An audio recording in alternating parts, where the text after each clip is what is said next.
I'm going to be talking about crypto culture and cryptocurrencies.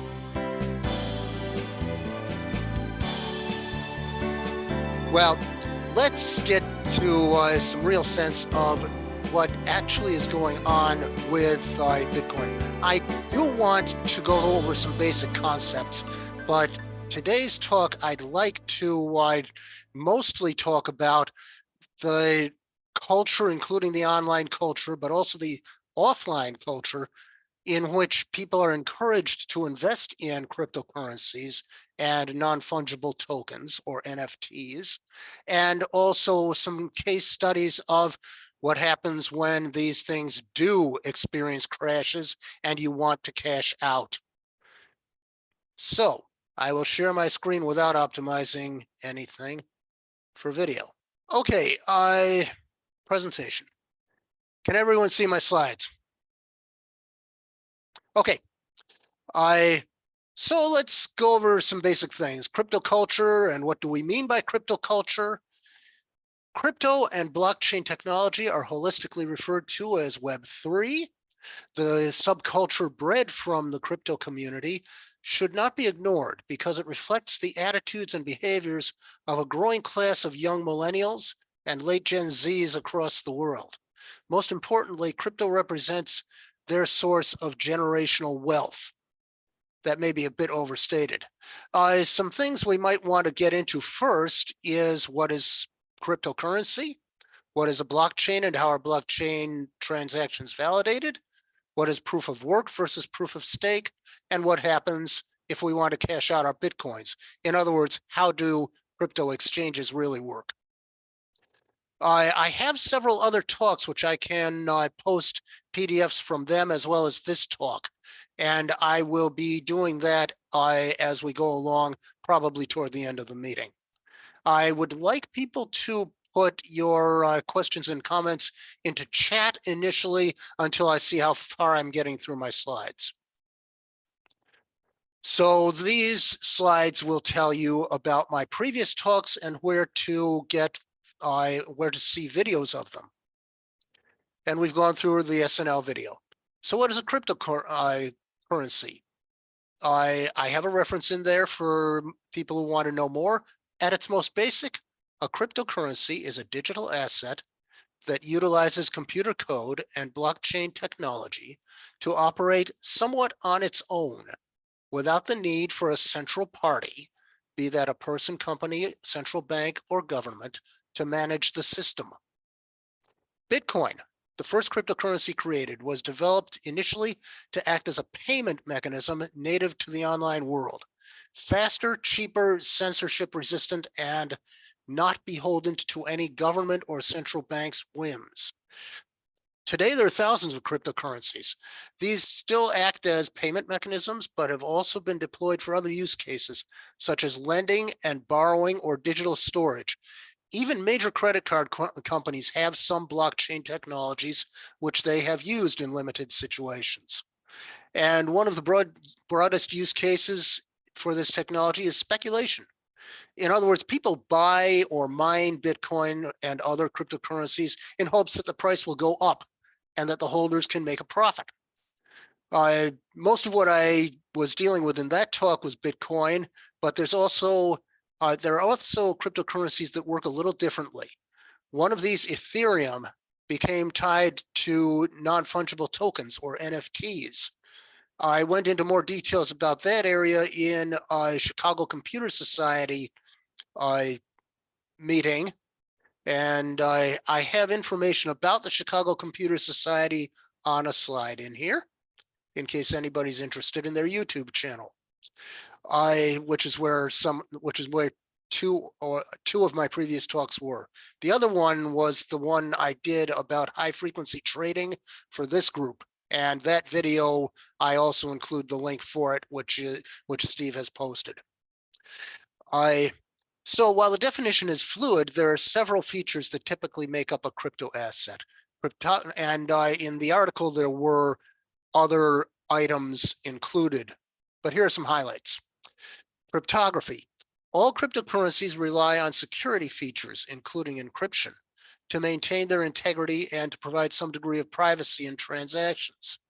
This is not the same as providing absolute anonymity. We shall see a little later why crypto transactions are and must be inherently traceable from end to end. That I explained more thoroughly in my talk on Bitcoin and cryptocurrencies, validated transactions. So there's transparency, there's the use of open source protocols, but more importantly, every crypto transaction is timestamped to the blockchain, which creates a public provenance or chronology of ownership or custody of the assets. That's one reason it isn't really anonymous. It is traceable. So every transaction is traceable, but it is in place to allow people to trust that the cryptocurrency is valid and that its value is agreed upon in some way. Bob? Yes. John Rudy wanted to know who can see the blockchain. And who can see the blockchain? That depends on whether or, who can see it is. No, what I'm really asking, first of all, the people that are here can't use chat, so that's not an option for us. Oh, I'm If sorry. you tell me what to type, I can type Well, it. okay, but so when you say that every transaction is timestamped, which creates a public provenance, who can look at it and understand what they're looking at and seeing? Certainly anybody who is validating, and who can validate depends on whether it's proof of work or proof of stake. In proof of stake, only the stakeholders can see because they're the only validators. But in proof of work, I believe everyone can see unless somebody knows differently. And Bitcoin versus stablecoin, I will be making a little bit of a distinction when I talk about Tether and how it crashed. Bob, So just to go down the rat hole a little further. Yeah. So when you say proof of work, does that mean if I buy a Bitcoin, I have made my entree into cryptocurrency, and that means I can go scour the database and look at transactions and see whatever I want to see, even though I don't know, who the transactions were between. I can see that, 1, 2, 3, 4 transfer the asset to 4, 5, 6, 7. Yeah, I believe you can look at the blockchain and look at the transactions, the blocks along the blockchain. Those are supposed to be publicly available so that people can look at them. Bob, you talked about stakeholders. And yeah, who are stakeholders in this universe? I will get to that a little bit later when I talk about proof of stake versus proof of work. Okay. Because that's where it differs. And I want to say one more thing about not beholden to government. Sounds like banking before the Federal Reserve System. Yeah, there is a lack of regulation, and this is going to play a key role in some of these crypto crashes. So yeah, people from the community center may break in since you don't have chat. Okay, so we're doing, we've talked about the transparency, and now there are also incentives. In addition to cryptography transparency, there are incentives. Bitcoin miners must use computer power to verify blocks of transactions. To compensate for the work they do in a proof of work system, newly minted coins are automatically distributed to the miners when they verify a block of transactions. You heard in the video about Havoc. Every set period of time in the Bitcoin blockchain only, there is a halving of the value of the work. In other words, a certain amount of work gets you only half the number of Bitcoin. And since 2017, when this system went into effect, this has resulted in more and more computing power being needed to mine a Bitcoin. Now it's beyond the reasonable resources of your average individual. And so people will either join cryptocurrency mining pools, which you own a share, just like you would in perhaps an exchange traded fund or ETF. And there's also, there are also individuals or individual entities which have these server farms all over the place. And until the latest crypto crash, Texas was courting people to build these server farms on Texas soil so that they would get some tax revenues from them. Unfortunately, they may not have the energy infrastructure to handle so much demand, and especially in winter. But you know, there is another term, crypto winter, but in Texas, that's literally a wintertime thing. So anyway, we have this proof of Hey, work. Bob, are you gonna talk about anything about these crypto pools? You know, Yes, that will Good. also enter into how the exchanges sometimes fail and how people sometimes cannot get their money back. Thank you. Crypto pools relates to my talk about high frequency trading and the high frequency arbitrage, which is part of that. There are pools in the stock market which are regulated. There are crypto pools which are not so regulated. In fact, they're hardly regulated at all. So I will be getting into that arbitrage and pools and how dark pools and how that relates to arbitrage. There are other ways to use proof of work, but some of these ways can get problematic. I talked about how Ethereum in its original blockchain was controversial for the way in which it evaluated the work that people were putting in, including people playing games for hours and hours to earn tokens or to earn little bits of ether, cryptocurrency. So that tied in with the metaverse of in-game economies and tokens, which have no existence in the real world. There's more on CNBC. But let's get back to this blockchain. So here's an illustration to which I think I can add a little narration here. A blockchain is a type of database. Different cryptocurrencies are built on different blockchains. Some cryptocurrencies or tokens are built on top of other cryptocurrency blockchains. Tokens, NFTs, for example, are built on cryptocurrency blockchains like that of Ethereum. Blockchains are a type of public ledger. Blockchains record cryptocurrency transactions in encrypted digital records that live on servers all around the world. Blockchains can also be used to record other types of information, like property records or the origins of a food item. You can actually use blockchain to do things like trace contamination of lettuce back to the original field where it was grown. And that would greatly reduce waste in the food supply chain. And there would be fewer shortages, most likely.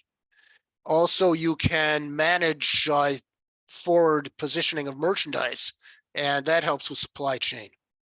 Most credit cards do use some blockchain technologies to make secure public ledger of the transactions they handle. Now, here's a little bit more insight. I'm not going to go into a lot of detail about these, the contents of each block.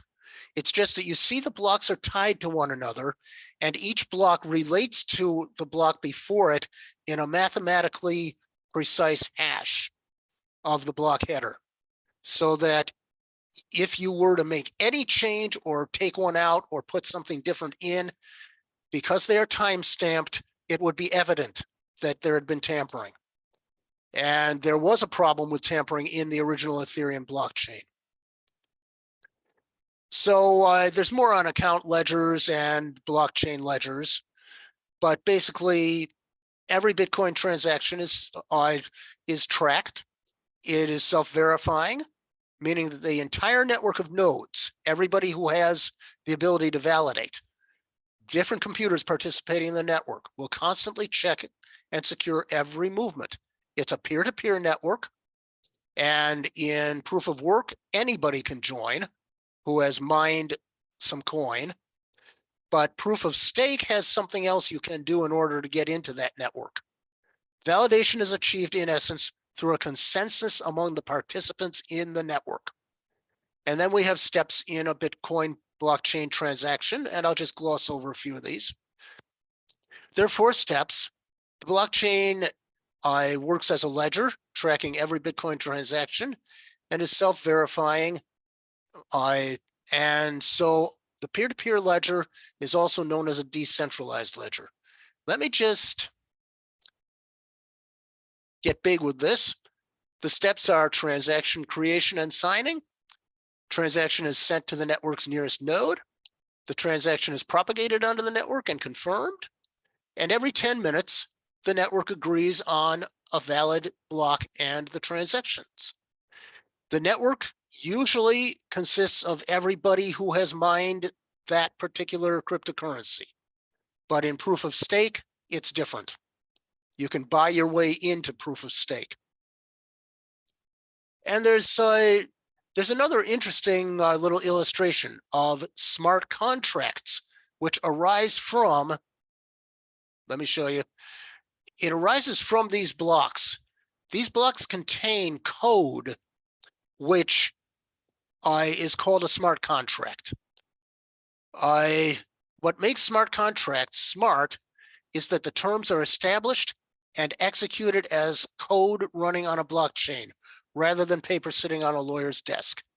Smart contracts expand on the basic idea behind Bitcoin, sending and receiving money without a trusted intermediary like a bank in the middle, to make it possible to securely automate and decentralize virtually any kind of deal or transaction, no matter how complex. And because they run on blockchain, they offer security, reliability, and borderless accessibility. There is a problem, though. Unlike programmed trading in the stock market, which is now regulated, and there's human intervention, and there's a down limit and an up limit, you don't have that kind of regulation with smart contracts. They can do what the stock market did in the big crash, where the automated trading was chasing its own tail and could have brought the whole system down. In some cryptocurrencies, it has brought the whole system down. And one more thing I want to do about, let's illustrate how a smart contract might work. And this way. Okay, this is a smart contract that actually could take place when somebody uses Bitcoin to buy real estate. You have a fellow named Bob and a fellow named John. Bob wants to sell his house. John wants to buy the house. You match the buyer and the seller. The smart contract receives the assets. In this case, it would be cryptocurrency. The smart contract distributes the assets automatically according to the smart contract, the code, the algorithm. That will automate the clearing and settlement. No bank, no mortgage company. The currency is digitized. The land deed is digitized. And once all this clears through the blockchain, you have undisputed ownership where it is transferred from Bob to John. And Bob now has undisputed ownership of the cryptocurrency, which John paid. Now I am going to go into chat because I'm sure there are questions. Can I slow you down for just a minute here? Sure. When I buy a house on the real estate market, and I Yes. have a broker and all that, I know, and a lawyer, I know that the money that I'm paying, I hand a check to a lawyer and the lawyer hands it to another lawyer and it goes to the bank. And I'm pretty sure that my money isn't going to disappear into the ether. Where is my protection in this whole method that the money actually gets from Bob to John or the other way around? Because the blockchain is so difficult to tamper with, it is almost immutable. You've got SHA 256 encryption. You've got each block relating by a hash to the previous block and the next block. You've got timestamps, which are extremely precise. And you've got a digital fingerprint, which doesn't identify by name, but it does identify by ID number, the buyer and the seller. So each buyer and seller is uniquely known to that system? Yes, within the blockchain, it is uniquely identified, and this can be checked later to make sure nobody tampered with it. A little bit more on that. It works with the public-private key. You have a private key, and you can have a public key. You can have multiple private keys and multiple public keys. Each of those public keys can be used to accept Bitcoin, so that you can take your the public key in your left hand and have somebody give you Bitcoin, and take the public key in your right hand and have somebody give you Bitcoin. And they look like two separate people, but since you have the private key, you can get at those Bitcoin. And you have one other little wrinkle too, if I understand it correctly. If during the nanoseconds of this transaction, if Bitcoin, for example, starts to take a nosedive, your $1 million that you're paying for the house may end up as only $900,000 in the receiver's pocket. There is indeed that risk. And there is the possibility Bitcoin will skyrocket and it'll become worth a lot more. And that's what it was doing for a long time. So people were very happy to accept Bitcoin. And you get free dice with the transaction. You get what? Oh, You yeah, get free dice, so you can roll the dice and see what's going on. there's something else. At least exchanges, and sometimes in something like real estate, the individuals will charge fees. You're allowed to charge a fee on top of, a service fee on top of whatever you're getting. So you're guaranteed you're going to get your fee. And I just want to make one mention. It came up in chat: open versus closed blockchains. In a closed blockchain, the public does not see it.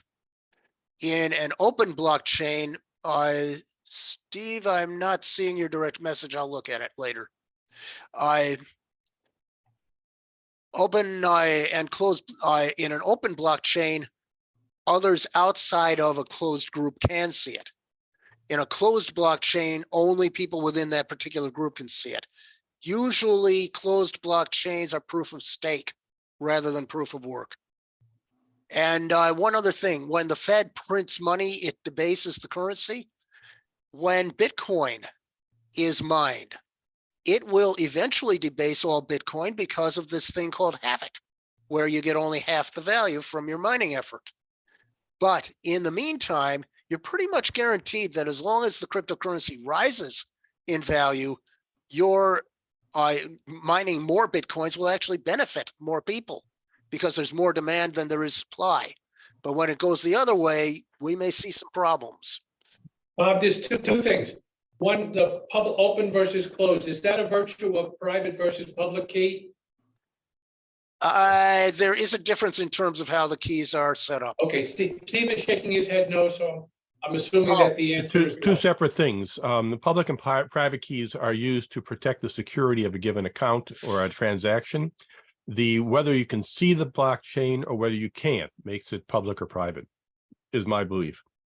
Okay, fair enough. Bob, the link that I sent you the link that I sent you shows a live view of the blockchain.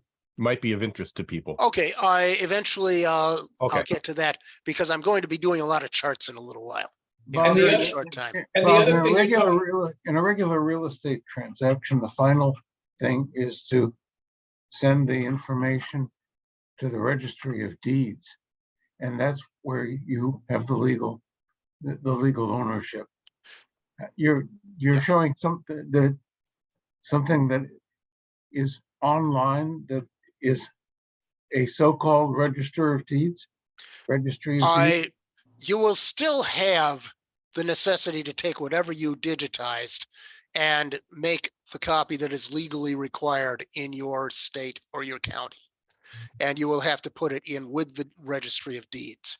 That is a legal requirement. What I'm illustrating here is how a smart contract works, and the deed has to be digitized for that to work. But that's a digital copy, let's say.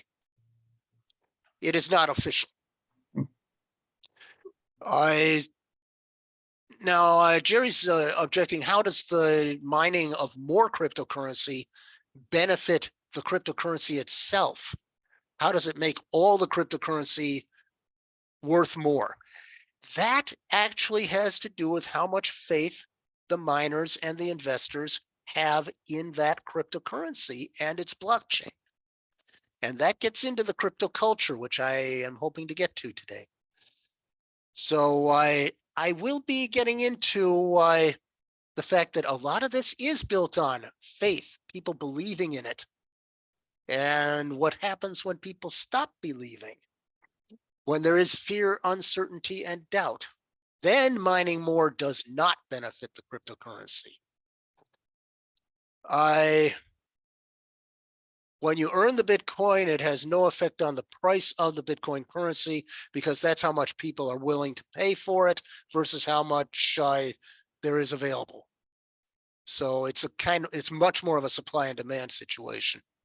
Although the demand, it could be viewed as kind of artificial. Let me see whether we can open this link and see what okay. What Steve is getting at is the value at any given moment of the cryptocurrency and what it was worth at a particular time of day. Now scroll down a little bit more past the text and see latest transactions. Go down a little more. Blockchain and Next, just below this, latest okay. transactions. I'll just Here we stop. are. Those are Latest the latest transactions going on in the blockchain. So this is totally visible to the public, although I suspect this is slightly time delayed in this website. But this is what it's worth as of 4 minutes ago. When you say it's visible to the public, if I look at that top line, which keeps on moving, all I know is that $57,000 or whatever the number is, got moved from something to something, and I don't have a clue as to what that is. And that's exactly right. It's just a transaction between two parties that moved $205 and whatever it is, whatever, pick a number. It moved, $48, $5,000, $84, $3,000. That money moved between two parties. It's just a ledger. You're moving it from one side to the other. And some of those numbers are pretty big. Click on to your right. Click on the arrow to the right. Yes. The arrow to, Now slide down a little bit. Unconfirmed BTC transactions is what we're looking for. Here we are, unconfirmed BTC transactions. This is just a snapshot of the blockchain as it is operating in real time. Or close to real time. So what does unconfirmed mean in this context? I believe, does it mean that it has not yet been validated, that it's in the process? I think it's being put into a block and the block hasn't been validated to be part of the chain yet. Okay. But if you want something more like your stock ticker that's going across the top here, that's a cryptocurrency ticker. And the chart that we were showing before, the price history is what you're used to seeing in the stock market with things like the S&P 500 and such. And that's the kind of a chart that I would be showing later if I were going to, when I get to it. Before you go, click on the 1W. 1W. That's the last week. Click on the 1 year. 1 year. And you can see that the best time to sell it was back in March last year. There were some things that happened. It's a 50% drop. Yeah. 50? More than that. From about 48,000 down to around 20? Yeah. It was, it plateaued a little bit around 32,000 and then it dropped down to between 20 and 17,000, which was exactly it's secure. You should put your IRA in it. No problem. Yeah. Which is, these cryptocurrencies do tend to be quite volatile. And I'll mention that, and then I'll stop talking, Bob. Yeah, go that ahead. A number of years ago, when 3 of us gave a presentation on blockchain and Bitcoin, the price of Bitcoin at that time was $4,000. And we were thinking, God, why would we ever want to put $4,000 into this? And we would have multiplied by 10 times our money had we done it and sold it at the right time. Isn't that always the case? Buying and selling at the right time. Yeah, I can see what's behind me really well. The key to that is selling at the right time, which is usually just before one of these crypto winters sets in. And there have been about 5 of them, now 6 of them with Bitcoin. And that's well, you got to promise to share when you find out when the next one's coming. I'll let you all know because my crystal ball is so clear. Go ahead. Hey, Bob. Yeah. Bob, I've got a question. Yeah. So in the previous screen where you were showing latest transactions, Now, Okay, is that transactions worldwide? Or, so what I'm getting at is, a lot of Bitcoins are used on the dark web. Does that include those transactions or just? Oh, absolutely. Dark web, Nobody cares. dark web, light web, there is no distinction because Okay. first, there's relative anonymity, and second, there's very little regulation. Exchanges may be somewhat regulated, but this blockchain is not.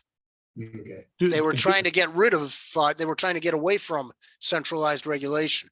Bob, go back to the previous page where you see the graph of the 1 day, month, year.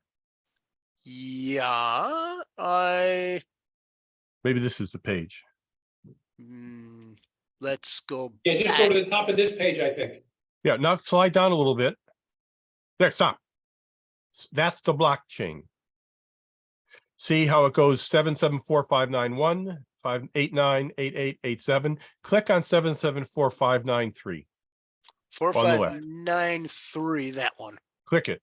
Yep. I have clicked on it. That's And here it is. These are all the details frozen out. That's one block in the blockchain. And there's all this information in here. Okay. actually, if you go down a little further, I think you can see the transactions. I There we go. Those Yeah. are the transactions. And the first one is what somebody earned. They earned 6.4 Bitcoin, $148,000 for the block reward. So if you had this set up in your basement and you happened to win, you would have gotten $148,000 worth of block coin. yeah, Bitcoin, sorry. you would need a pretty big basement though. It takes a lot of computing power. It's managed of that's increases your odds. I'm going to drop out and let you finish, Bob. Yeah. And thanks, Ted, for the comparison with the regular stock market. If you put $1,000 into Amazon about 20 years ago, you are a millionaire today. And you would have seen fluctuations in Amazon stock price too. So we've looked at smart contracts and we've looked at the trending in Bitcoin's pricing. The question that arose in Ethereum especially is coin mining really work as defined under local laws? This controversy has parallels in the gig economy of delivery and ride sharing services. Are gig workers really employees? How are hours worked defined when you don't punch a time clock? Is being paid per unit produced really legal? The alternative, proof of stake, and we've had a question about how that works, has its own problems. I want to do a little bit about arbitrage because this relates to how crypto exchanges work. Arbitrage is an investment strategy in which an investor simultaneously buys and sells an asset in different markets to take advantage of a price difference and generate a profit.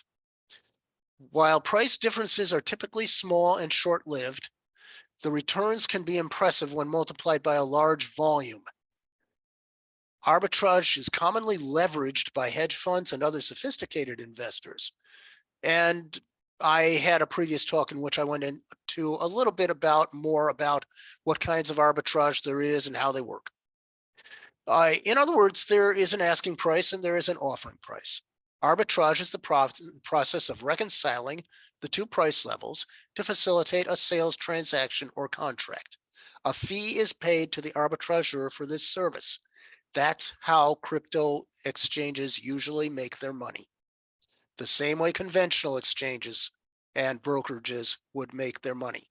Although a crypto exchange, I think the analogy is better with a brokerage firm than with one of these exchanges on which a lot of trading takes place in conventional markets.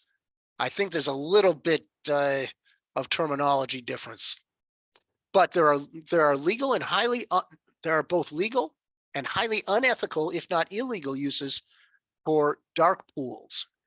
In crypto blockchains and in some of the black bag derivatives markets of the conventional stock market, problems have become only too obvious. In Wall Street and on the Chicago commodities exchanges, there have been some reasons for using dark pool arbitrage. And I think I have a slide on what that is. And these markets have seemed to benefit from the pricing stability of the off-exchange transactions which dark pool arbitrage can offer. But the lack of transparency in dark pools is ripe for accusations and actual occurrences of market manipulation and full-blown rigging. This all raises legitimate questions about whether the system is needlessly complex in the conventional markets. And if it is, how to reduce the complexity or reduce the number of ways the complexity can be exploited. And I have a reference that gives some context to that with regard to an episode called The Flash Boys of Wall Street. That was a book about some really sketchy trading that was going on, some high frequency trading. And high frequency trading is the use of highly sophisticated computerized trading, offering an edge to those who use it.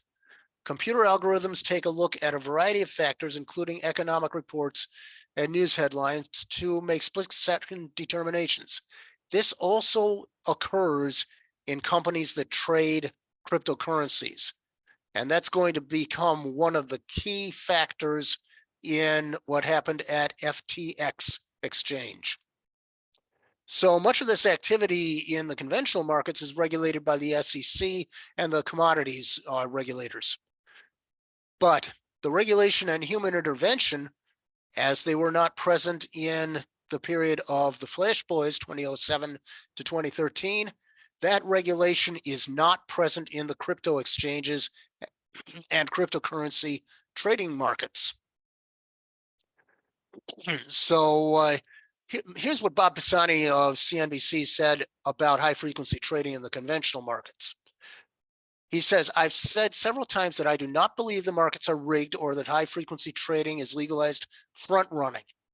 Front running means that you see some sign that somebody's going to make a trade and you preempt that trade by getting your trade in ahead of theirs. And in the conventional markets, this could be done by positioning your exchange in a way that had an actual technological advantage because of the way computer networks and the internet were wired around New York City. Anyway, he goes on, I have said that it would not surprise me that there are high frequency traders who are engaging in abusive or manipulative behavior. The real focus should be on the strange relationships that have developed between brokers, dark pools, exchanges, and high frequency traders that has led to the markets being excessively complex, fragmented, and confusing. And it's that kind of complexity that got FTX and Alameda into trouble. I'm talking about developments like paying traders to trade on an exchange, which has led to the proliferation of strange order types that route stocks in confusing directions, including dark pools that do not adequately disclose who is participating in their pools. This is even worse in crypto exchanges. The obsession with getting as close as possible to exchange servers to have microsecond speed advantage, not so much in crypto. The development of trading strategies designed to exploit sub-second strategies, like the use of pattern recognition software to determine the location of large buyers and sellers. That may apply to crypto. And there are critics of high frequency trading who have brought this risky, powerful trading into the spotlight.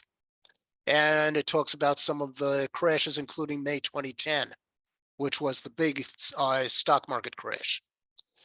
High frequency trading is not the same thing as smart contracts in a blockchain, which are coming under tremendous scrutiny as NFT and cryptocurrency and stablecoin ecosystems are crashing down now, and they've crashed before.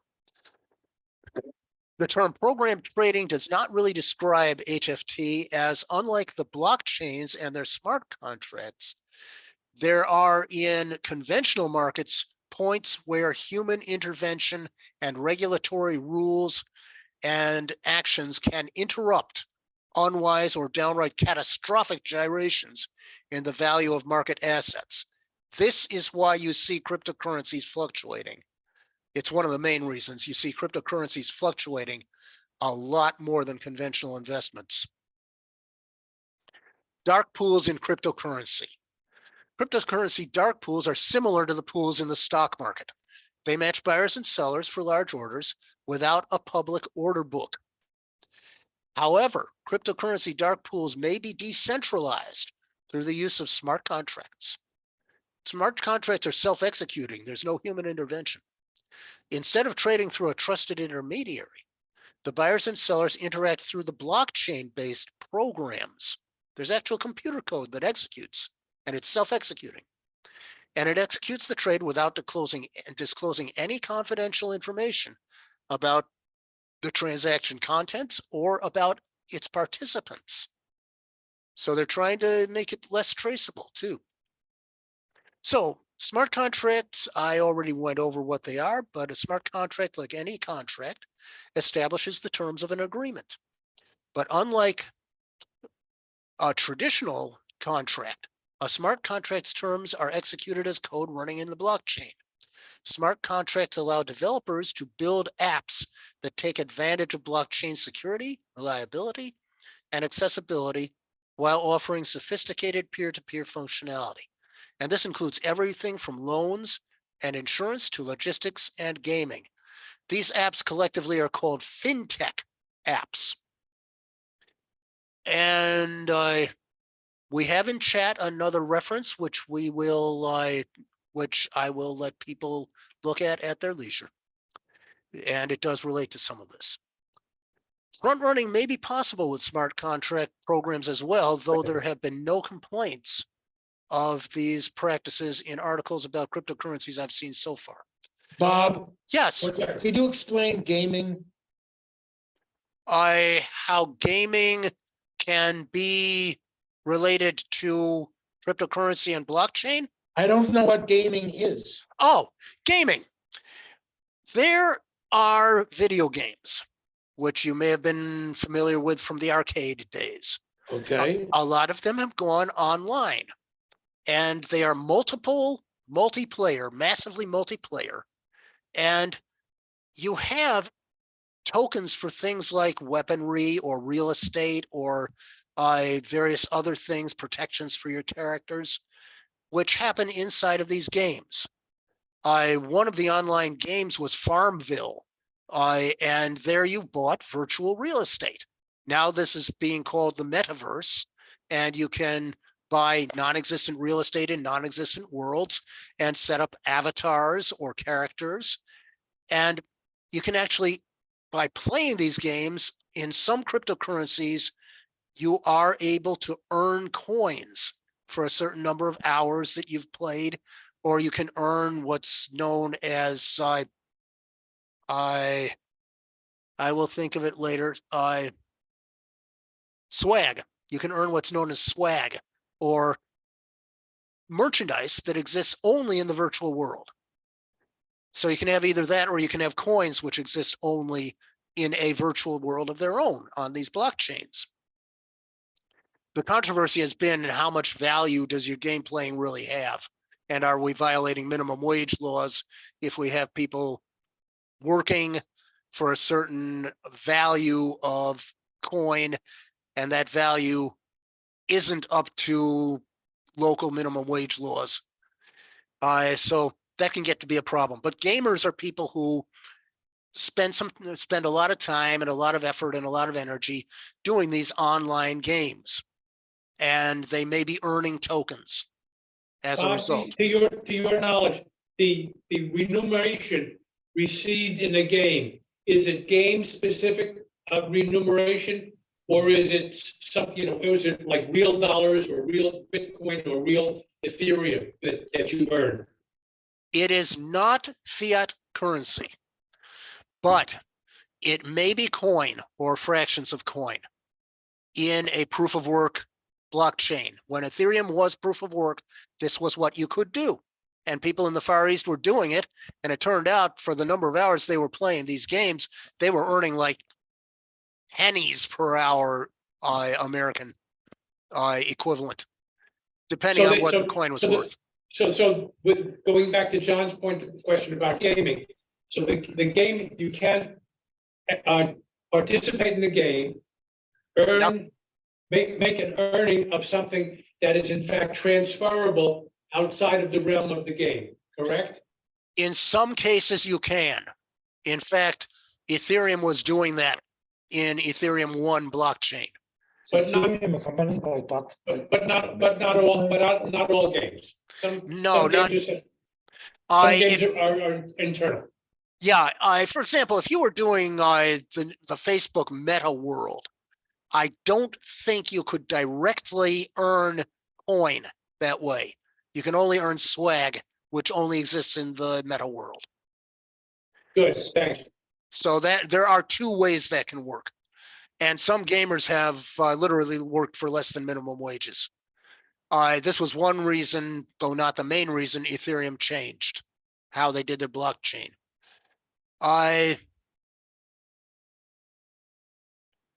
Trust but verify. Yeah. Taxes. Yes, our IRS says that crypto assets are taxable and the gains on them and losses fall under our capital gains and capital losses tax laws. With the anonymity, and some people go a step further with that, you can get into some interesting little problems. I'll talk just briefly about crypto mixers and crypto tumblers, which are definitely not legal by US standards. So there is regulation that applies, including know your customer, which is difficult to enforce when you have anonymous transactions.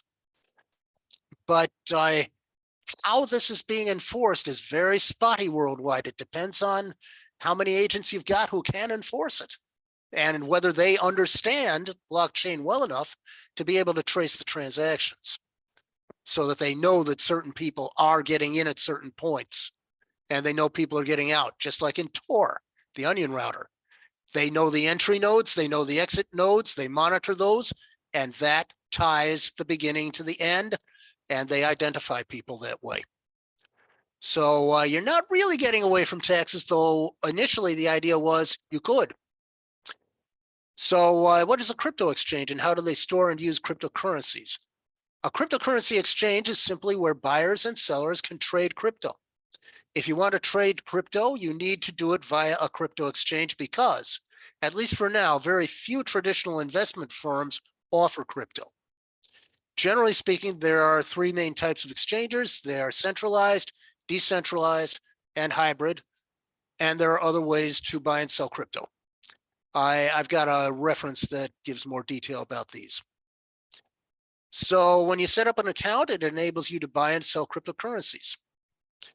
Depending on the exchange, you can, When you say buy and sell currencies, so I have no Bitcoins or any of those things. okay, If I decide that I've got a spare 15 grand in my pocket, Yep. and I'd like to go buy Bitcoin or one of the other competing products. Yeah.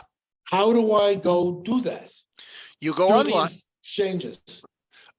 These exchanges have websites where you go online, you register, you do some other stuff in order to establish who you are and set up your private key. And depending on the exchange, and in setting up this key, you're setting up a crypto wallet. Those can be physical, but usually they're virtual. Depending on the exchange, you can purchase crypto using fiat currency like the US dollar, or you can trade one form of crypto for another. So John, in answer to your question, you can actually use fiat currency on some exchanges to buy crypto. Slow down a little bit. So now I take my real $15,000 and through a check or a bank transfer or something, I transfer that money from Santander Bank into this trading currency. You can do that. You can also use a conventional credit card to tap your bank account, or that's basically the way you can do it. And there are some ATMs or ATM-like machines One is in Burlington Mall, where you can buy and sell Bitcoin for fiat currency, US dollars, and you use a credit card. You get about 15% off the top, incidentally. Yes, there are fees. There are fees. And those fees can be pretty steep. So unlike traditional exchanges that have set trading hours, cryptocurrency exchanges are active 24 hours a day, 7 days a week. And pros and cons. Pros, easy and convenient for new users, allows for the purchasing and selling of crypto in a somewhat regulated environment, depending on the exchange. And some exchanges actually will provide users with tax forms, getting to the taxation thing, making it easier to calculate crypto taxes. These are taxed like any other investments. If you had an EFT or or exchange traded fund investment, that would be fairly similar to investing in a crypto pool, which would also give you access to the crypto market. Hey, Bob, just personally, be careful in comparing crypto transactions with transactions in securities as we know them. There is no basis for crypto transactions. EFTs are based in traditional financial securities, such as stocks and bonds that in fact are backed by some agency of some sort, a company or a country or a company or a political entity.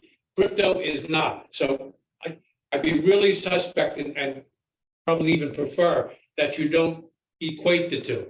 In fact, the United States government is having trouble deciding where to even regulate cryptocurrency. Does it regulate it through the SEC or the CFTC or something else? Because it's more like a future than it is anything else, but it's not quite a future because there, again, it's not wheat. You can't, at the end of the day, take a rail car full of wheat like you can a cryptocurrency, or I'm sorry, had it reversed. I did not mean to tie it to any actual real world set values, because cryptocurrencies do not have that. The other thing they don't have is insurance. The crypto exchanges have no guarantee you can take your money out. They have no minimum reserves, so they don't have to have the fiat currency available. And this comes into play in some of the crypto crashes. Anyway, some of the cons of crypto exchanges are they're vulnerable to hacking, which has happened in the past. Fraud or theft can occur within the exchanges. If the exchange goes down, users cannot necessarily access their funds or place trades. Individuals who use the custodial exchange wallet do not always hold their private keys. Sometimes the exchange holds the keys. And so there's a slide with a table of the pros and cons. And just one more thing about proof of stake. And after that, I think I'm going to skip forward to what happened in some crypto crashes. And I'm going to save crypto culture and what it's all about for perhaps another time, if there's another meeting with some time available. So definitions. Proof of work and proof of stake are the two major consensus mechanisms cryptocurrencies use to verify new transactions, add them to the blockchain, and create new tokens. Proof of work, first pioneered by Bitcoin, uses mining to achieve these goals. Proof of stake, which is employed by the Ethereum 2 blockchain, they reorganized it, they reset it, and others, uses staking to achieve the same things. The exact details vary by project, but in general, proof of stake blockchains employ a network of validators who contribute or stake their own crypto in an exchange. So they invest crypto in the exchange. They invest crypto in that blockchain in exchange for a chance of getting to validate new transactions, update the blockchain, and earn a reward. The network selects a winner based on the amount of crypto that each validator has invested into the pool and the length of time they've had it there, literally rewarding the most invested participants. Once the winner has validated the latest block of transactions, other validators can attest that the block is accurate. When a threshold number of attestations have been made, the network updates the blockchain. All participating validators receive a reward in the native cryptocurrency, which is generally distributed by the network in proportion to each validator's stake. So that is one way people buy in order to be able to influence validation. While blockchain transactions are said to be immutable, there's one big asterisk. Bob, Yeah, are validators very similar to hedge funds in the regular way that we have transactions? no, but hedge funds do sometimes invest in crypto. And big investors are referred to as whales, and they may have a lot of influence. And there's a danger in that. And it's called a 51% attack. It allows anyone who gains control of more than half of the computing power used to mine rewards. They can add a new block of transactions to the blockchain to seize control. This would let them double spend funds used in transactions, making payments via the cryptocurrency untrustworthy. And there is a crypto blockchain that got into trouble with that. One group, one pool got 44% control over it. And they could have influenced the blockchain itself and made it untrustworthy. Generally, that doesn't happen because it's argued that it would make no sense for a mining pool to successful enough to gain 51% of the hash rate to kill the golden goose by double spending. That said, the point of decentralizing mining is so that no government can interfere with or censor a blockchain. Bob, can you define double spending, please? It would mean that they actually validate 2 blocks for the same timestamp or the same hash code, 2 or more blocks. That would destroy the integrity of the blockchain. And in proof of stake, it is possible to validate something that normally would not pass muster and could not be validated. So you're simultaneously validating more than one block in the same place in the blockchain. It's believed that may have happened to Ethereum 1, and they forked it in order to prevent that from happening. But anyway, there's another blockchain where that was also thought perhaps to be a risk, and that was Monero. So a mining pool, almost by definition, is centralized. There's someone running it. Someone lives somewhere. That means there's someone whom a bad actor could conceivably coerce. Again, that remains theoretical. This is one of the problems with converting from proof of work to proof of stake for validating blockchain transactions. And there's some references about that. And crypto apps, these fintech apps, which I touched on earlier, some of those can also result in people having money stolen. So there are scammers who set up some of these exchanges and some of the apps that are associated with the blockchains.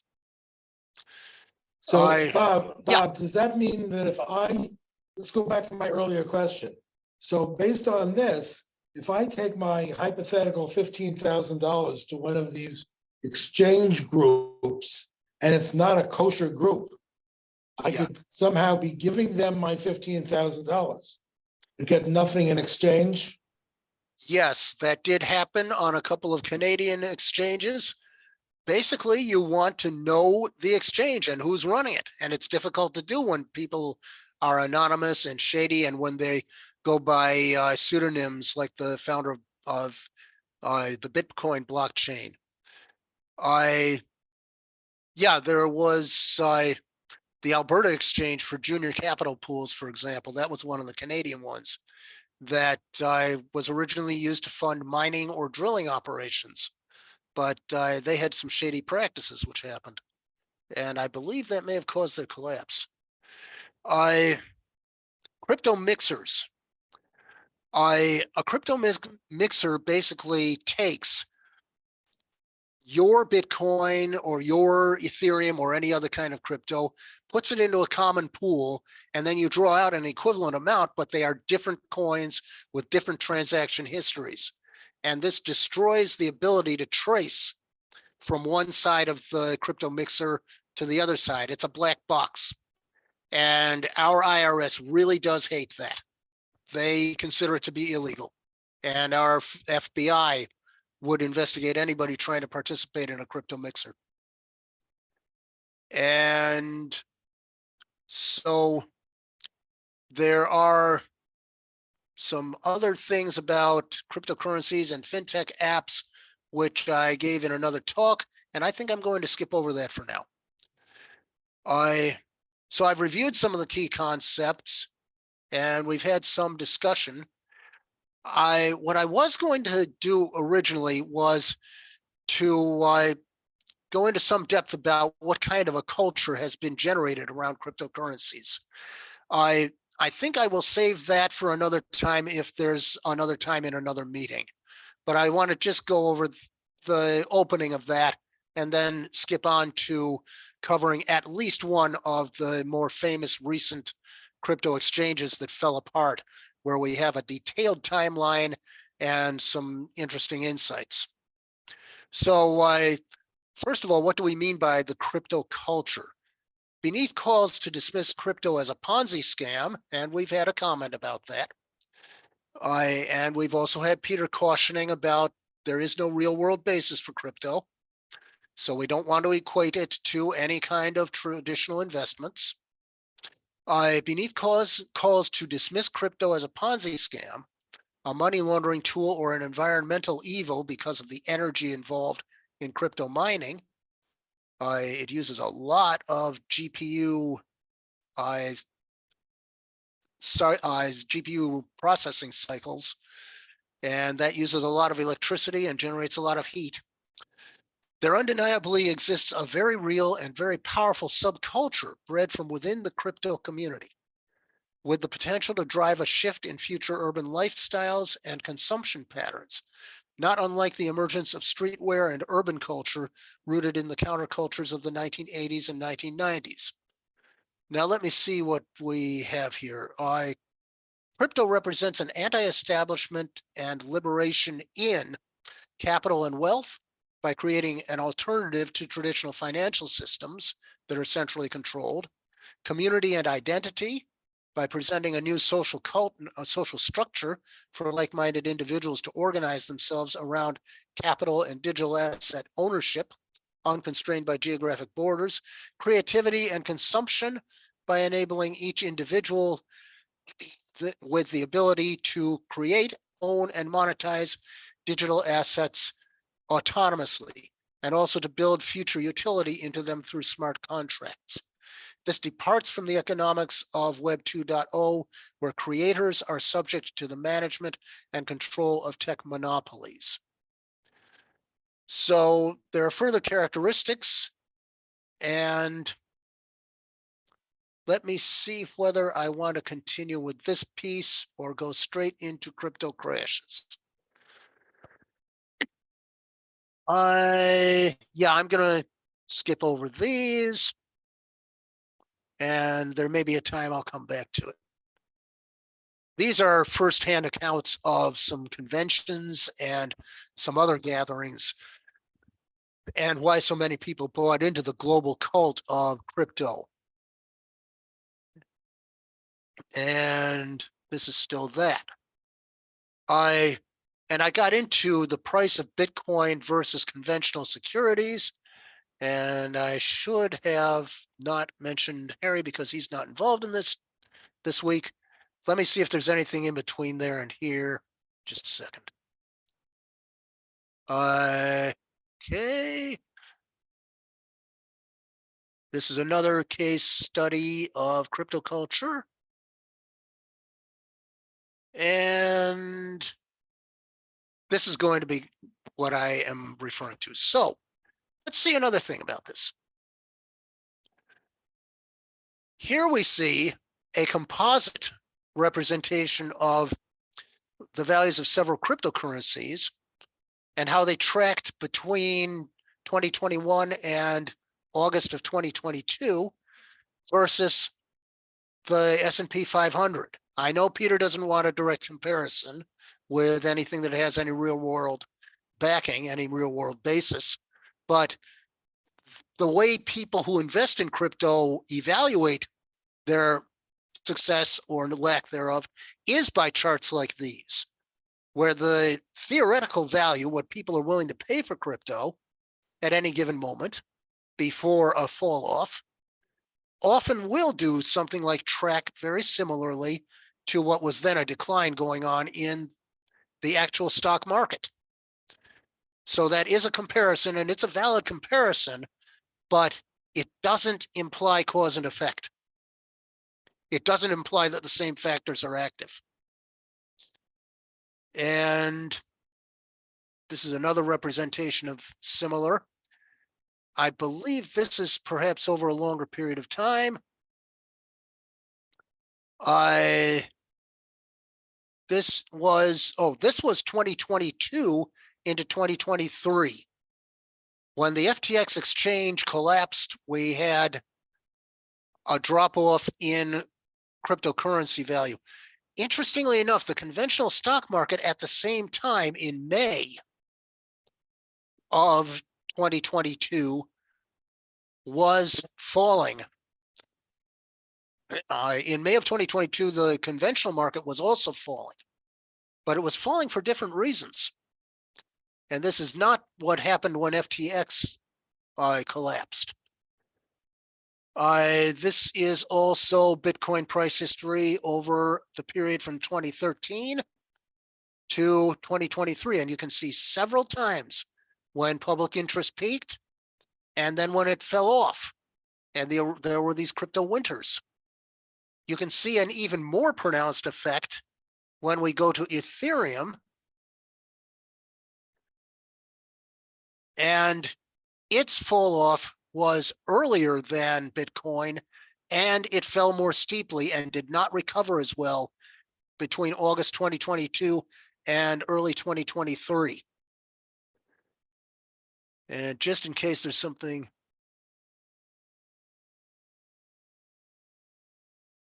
What did I miss idea about SNP and coins? Standard and Poor's. You misidentified in that first chart S&P according to the legend of the two Okay, what did I do? colors. You switched the which one was which. Oh, what I've got in this graph, which I'm sure is pretty nice, is how it tracked during a period from 2021 into 2022 to one of the downturns, one of the crashes. And here we do in fact have the gold line is crypto and the blue line is S&P. Sorry if I reversed anything. Okay, so in this chart, it is correct. I have correctly stated that the higher line is in fact the crypto and the lower line is in fact the conventional stock market. And I don't want to make too much of an analogy out of this because it isn't always valid. Okay, so Dividends. what? The stock, half the value that you get on the stock market is from dividends. Yeah. These cryptos don't pay dividends. This is true. Crypto generally doesn't pay dividends, although there are things called airdrops where if you're invested in crypto, you can get free coin. And that's something like a dividend, but it's not the same. There's no parallel. We don't want to make an analogy. Just briefly in the time remaining, I want to cover what happened when one of these exchanges completely collapsed and what was wrong with what they were doing. FTX exchange involved a Newton native who came from a family of MIT faculty. Her name is Caroline Ellison. She's not the only one. She's not the principal actor in this exchange. She sailed through high school, won accolades for her excellence in math, attended Stanford University, and worked on Wall Street. What is known about her comes from conversations and online exchanges with more than a dozen people who knew her, and from her Tumblr blog. There's questions about the authenticity of that and whether it was really Caroline. And there were podcast interviews she's given over the years.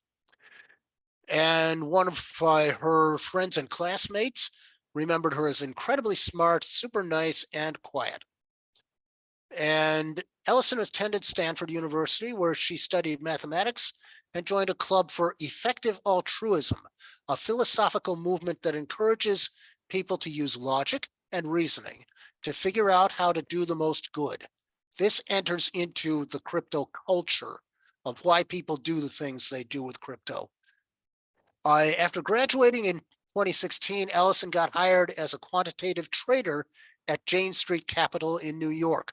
That's where she met Sam Bankman-Fried. Now, a quantitative trader is a specialized trader who applies mathematical and quantitative methods to evaluate financial products or markets. And I have a reference where you can get more on that. In one podcast, Ellison said Bankman-Fried first told her about business over coffee in Berkeley, where Alameda, the company that was trading in crypto, was originally headquartered. And she said, I didn't just randomly decide to do crypto on my own. Bankman-Fried founded FTX in the Bay Area, relocating to Hong Kong and then to the Bahamas in search of a more favorable regulatory environment. Alameda also shifted operations to Hong Kong, and Ellison moved there in 2019. Amid concerns of a potential conflict of interest between the trading firm, Alameda, and the crypto exchange, FTX, Bankman-Fried stepped down as chief executive of Alameda in October 2021 and named Ellison and MIT grad Sam Trabucco, also a trader at Alameda, as co-CEOs. So this company was trading in crypto, but it was also trading with 23 other companies, which are now believed to be sort of like shell companies. It was essentially Alameda was trading with itself. And that's something you would not be able to do on a conventional exchange. FTX, months before she was named as co-CEO, Ellison wrote in her blog that she didn't have much responsibility at work. And she says, what do CEOs of real companies do? Ellison claimed only to need elementary school math to do her job. And somebody who is more familiar with investment and how it's managed says, anyone that's in the trading industry that has seen those interviews, their jaw just hits the floor. So in August of 2022, I believe it was, Trabucco resigned from Alameda, leaving Ellison as the firm's sole leader. According to the Wall Street Journal, Ellison told Alameda employees that she knew FTX sent customer funds to Alameda and that her company used the money to cover Alameda's liabilities. She said Bankman-Fried and other top FTX executives knew of the decision as well. Since the rapid collapse in November 2022, Ellison was quiet. Bankman-Fried, however, was anything but, and he's been very outspoken. He says, I wasn't running Alameda. I didn't know exactly what was going on. I haven't been making those decisions. Much remains to be pieced together, but Ellison made a quip about the crypto industry on her blog earlier in 2022. Yeah, it's mostly scams and memes when you get down to it, she wrote. This was content from the Boston Globe. Effective altruism is explained in a reference. Let me skip down. Effective altruism is a global philanthropic movement in which donors seek to maximize the impact of their giving for the long term. But the tight-knit community driven by online forums, blogs, and mailing lists is also a hothouse for all sorts of other ideas outside of the mainstream, from polyamorous living to the possibility that artificial intelligence will one day destroy humankind. Alameda made fast profits by exploiting inefficiencies in the Bitcoin market. I backtracked to high frequency trading and high frequency arbitrage and dark pools in crypto. And that's what was going on here, among other things.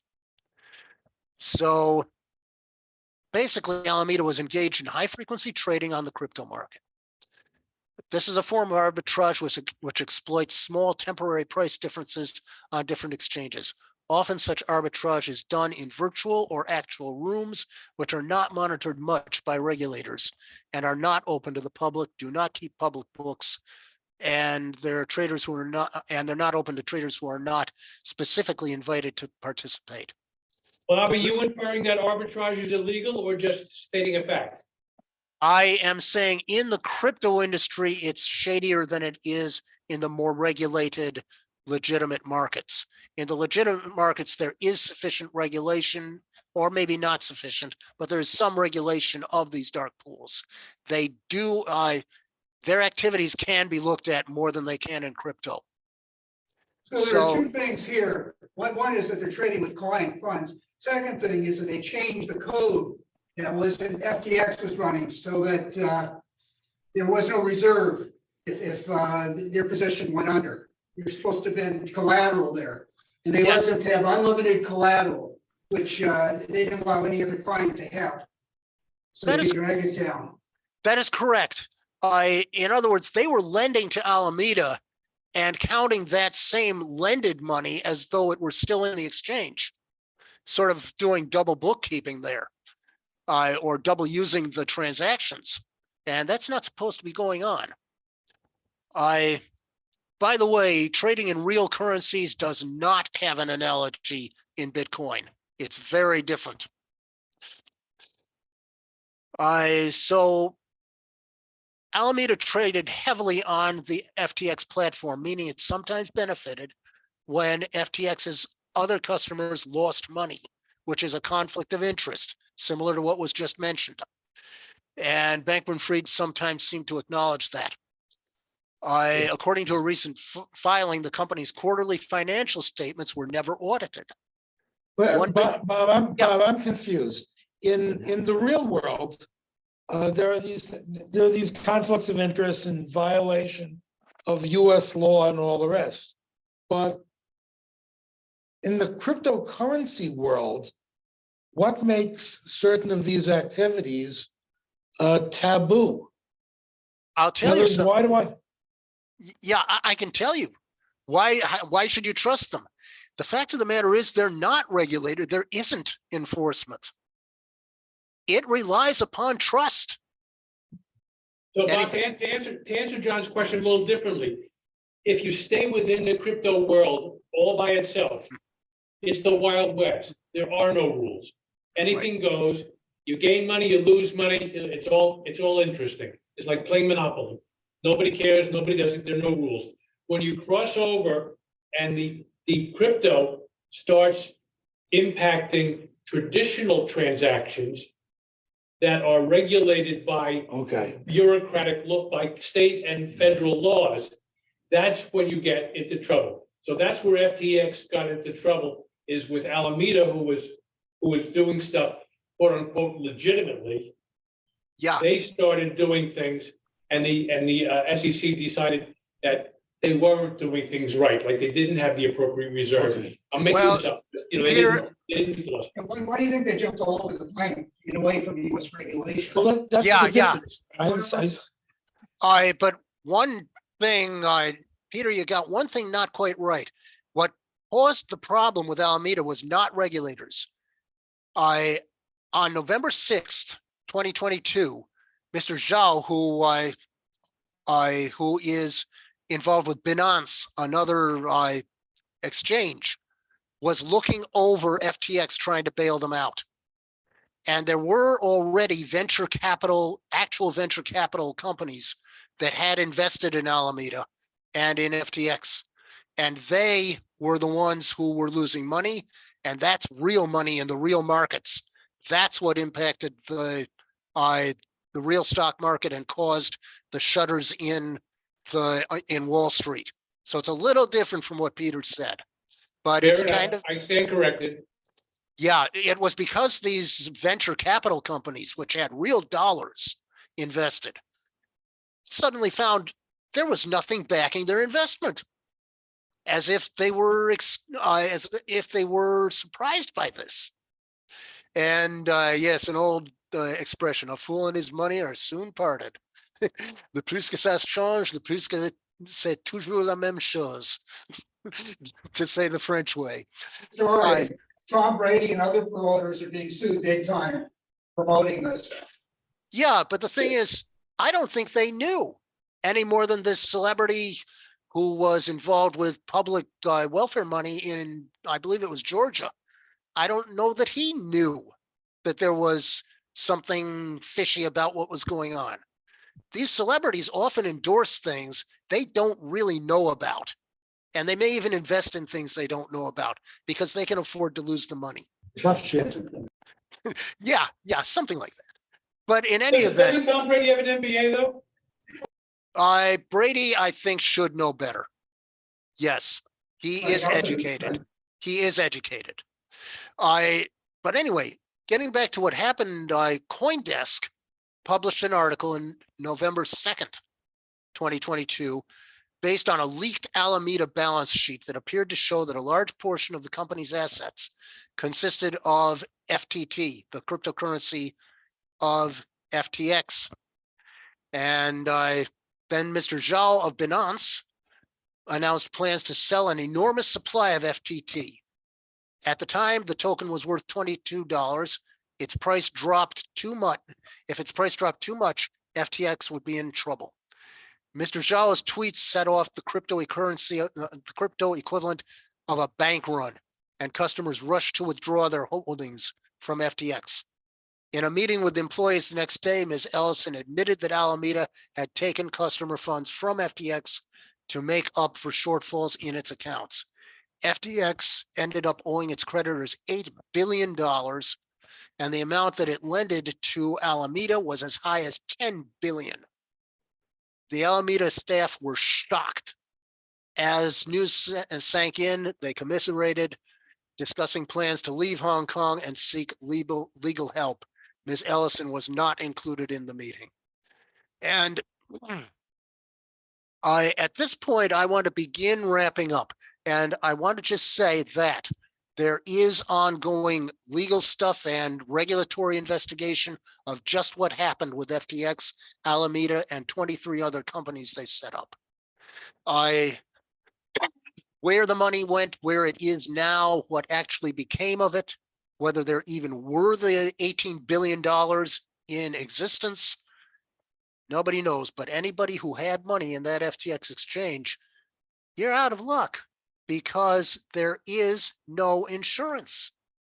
But isn't a lot of this funny money? In other words, if I put $1,000 into Bitcoin or into cryptocurrency, Yeah, and 5 years later, my $1,000 is worth $1 million, and now that $1 million turns out not to be real, well, it's just, things went up in value and went down in value. So when you look at these billions, it's not clear who lost them. If somebody put in $750 million and it went to zero, they truly lost.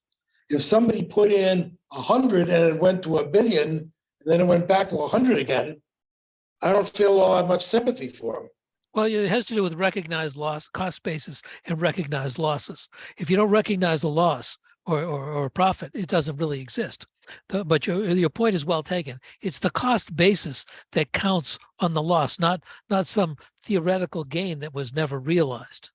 Correct. So that's why I ask, when I see these numbers on this chart of these billions of dollars, it's not clear to me whether those are real dollars or they're just funny money. Yeah, Jerry, to your point with cost basis, in my mind, I don't know how you define cost basis for a cryptocurrency. What you paid for it, what you actually paid for it. See, there are gains that are, sure, there's a an transaction unrealized gain is nothing. It has no standing in anything if it's unrealized. Correct. You'd have to sell the item at a IRS loss, says and then you'd have a until realized it's loss. realized.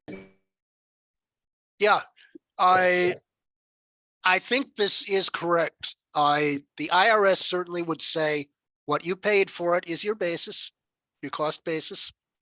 And what you finally were able to cash it out for would be, if it were higher or lower, that would be your gain or your loss. And this is all reportable with every trade you make. And if you do it with high frequency trading, you're going to have an accounting nightmare. And this does happen to people. However, in terms of what actual real world backing does this have, the problem with trying to withdraw your money from FTX and cut your losses if you felt you were losing money was they could not pay you in fiat currency. You couldn't get your money back. And this has happened over and over again on crypto exchanges. And this is what makes it so risky and really not a good idea to put your money there. Yeah, your analogy to a run on the bank was exactly correct. Yeah, a run on the bank before banking regulations and insurance ever existed. That's what happened during the Depression, where all of a sudden people wanted their money out of the banks and the banks didn't have it. Bob, even today, I'm going to say, in my opinion, run on a bank would be the same. The difference today is that the government imposes reserves in a bank so that they can't get to the point where they realistically have zero money left. They have to have some money sitting under a mattress someplace that they can pull when everybody wants their money. That'll soften the landing. Right, and also real world exchanges have much stricter regulations against self-trading than Right, there's lots FTX of was. stuff going on. Well, except for the fact that the money in the vault or whatever is not really based on anything either. So in the ultimate, when you get down to it, it's all about the trust and verify. We Right. trust that the United States, which is the only thing, the debt of the United States is what backs that piece of paper in your pocket. Yes, Right. There's no gold in Fort Knox behind that piece of paper in your pocket. not since Nixon. Right. All you have is the trust that the United States will pay if you buy a bond from the United States, which is, you're lending money to the United States will pay you back the value of the bond plus the interest that they promised to pay. That's all that is behind any of these reserves. Ted, you want to be careful. You are correct technically, but again, in my opinion, when you start taking fiat currencies that are not based in anything tangible, you can't compare that to a cryptocurrency. And I really will argue to a certain extent it's not a fair comparison. You are correct, but it's not a fair comparison. It's not. But the problem with all of our systems are that our systems basically believe people are honest, right? If you're a fraudulent operator, you can basically outfox the best accounting firms, because we have examples of companies that were, audited by Coopers and Lybrand and people like that, and they still, thievery was involved. Right? It doesn't really matter, because accounting is there to find errors that are unintentional, not intentional fraud. Yeah. And the same thing is true pretty much with most of the regulation. I mean, I get into my personal thing, but about 20 years ago, I sold half of a company that I was a co-founder of for $3 million in stock in another company that was listed as a NASDAQ company at the time. But by the time the transaction closed, it was booted off NASDAQ, and it was only traded in a thinly manner on the Alberta exchange, where two guys basically controlled 90% of the stock. And I did a little experiment. One day, I just decided to see if I could play the market, and I bought $1,000 in increments of stock in the company that I had traded my company for. And then I tried to sell it, and I drove the price up from a nickel to 25 cents by buying, and it went back down when I sold $200. It went of stock, which was the original amount of stock, or 1/5 of what I had bought. It drove it back down to a nickel. So, there's fraud operations everywhere. And I still have Yeah. the stock on the books, but it's not had any value for the Yeah, last about 10 it's years. called pump and dump, Ted. There's nothing wrong with that, my friend. Right. It's like, well, that used to be senior, they ripped on about, the young people are actually being ripped on even more because they get into schemes like this. It's 11:35 or so. So Yeah. you want to wrap up? Yes, I would like to try to find where my wrap up is, and then we will. Here, I just want to do a little bit on some conclusions that experts have reached, and see if I can get to the beginning of those. All right, JP Morgan says this about it. The recent market slump highlights the risks stemming from regulatory shortcomings. Despite the recent crash in cryptocurrency markets, the technology behind stablecoins, a type of cryptocurrency whose value is pegged to another asset, such as the US dollar or gold, will continue to play an important part in the evolution of the monetary system, according to JP Morgan. Then we have the interesting case of Terra, which was pegged to the US dollar, but it was pegged in such a way that the smart contracts had a really negative effect once the US dollar started to fall and interest rates started to rise on treasuries. People massively pulled out of Terra coin and Luna, its sister currency, and the whole system collapsed. The smart contracts actually fed on themselves, and that whole currency collapsed, never to return again. So stablecoin isn't always stable. It depends on how the algorithms inside of the smart contracts are written. But in the technologies, the tokenization of securities and assets, smart contracts, and cryptography will transform the future of financial systems, the report says. As with any new development, the challenge is to find the right balance between fostering innovation and maintaining financial stability and protection for consumers and investors. The roles of public and private sector need to be clearly defined.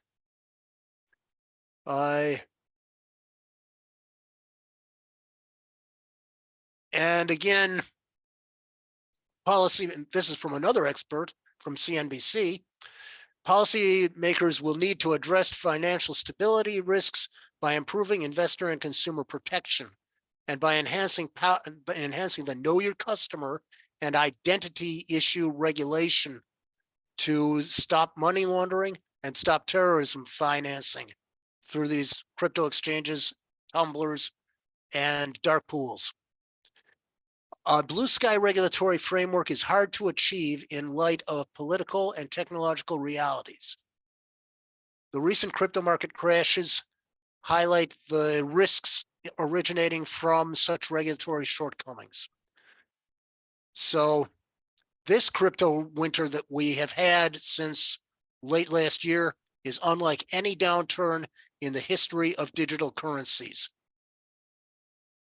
They've lost $2 trillion in paper value since their massive rally in 2021. While there are parallels between today's meltdown and crashes in the past, a lot has changed since the last major bear market in crypto. The crypto market has been flooded with debt thanks to the emergence of centralized lending schemes and so-called decentralized finance. So then there's a discussion of Terra, which I will skip for now. And stablecoins destabilized. High yields result in high risks.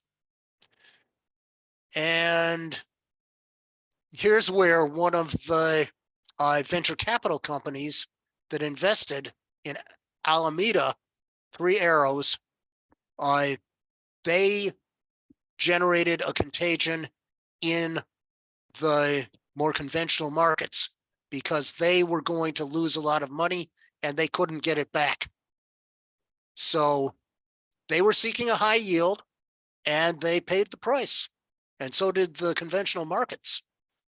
It is now apparent that nearly every large centralized lender failed to properly manage the risk, which subjected them to a contagion style event with the collapse of a single entity, which in this case is Alameda, but it's tied to FTX. 3AC, which is Three Arrows, had taken out loans from nearly every lender that they were unable to repay following the wider market collapse, causing a liquidity crisis amid high redemptions from clients. And then there are questions of, is the shakeout over? And we now know probably not. And that's all I have. So, Bob, that was an excellent talk, and I think that the Lexington Computer Technology Club should take pride in the fact that Ponzi was a Lexington resident. yes, long ago.